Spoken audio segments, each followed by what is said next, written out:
And I'd like to share with you what those two are. Remember, homes for sale is the single most important part of their job. That's what they do. That's all they want to look at are homes for sale, homes for sale. Now I want you to know there's only two types of homes for sale they like. Let me give you their most favorite. Their most favorite are well-priced new listings that have just appeared on the market. That's the first thing they like, well-priced new product.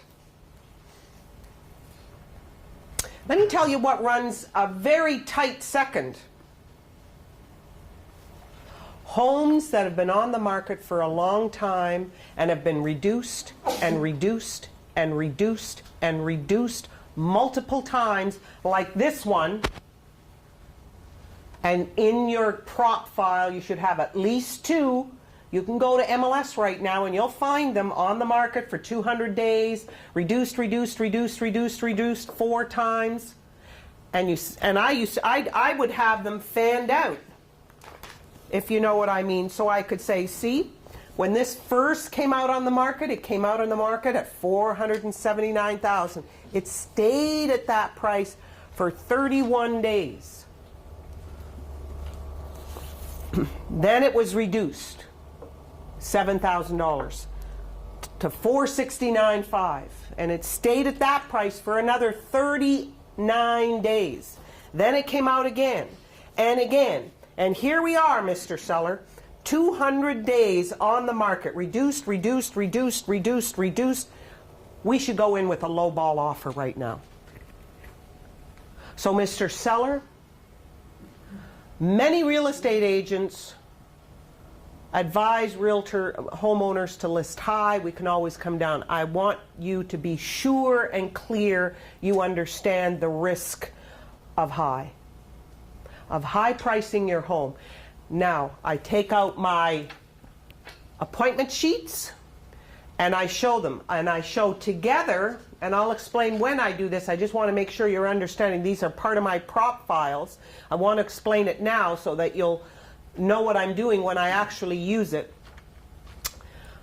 Now you pull out those 2 or 3 appointments that you have, appointment sheets, 1 week, show them how the activity drops, 3rd week drops, 4th week drops, 5th week, nothing. You see what I'm saying? Let them see that activity from the appointment sheet.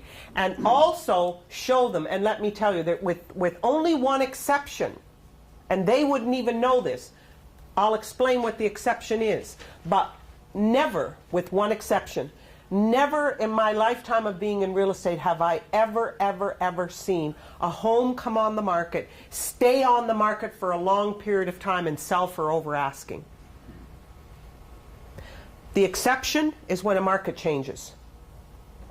When you listed in a buyer's market and it turned to a seller's market while you still had it listed. That is the exception. But right now, impossible. Never, with that exception, never do you see a home stay on the market for long periods of time and a property will sell for over asking. It won't even sell for asking.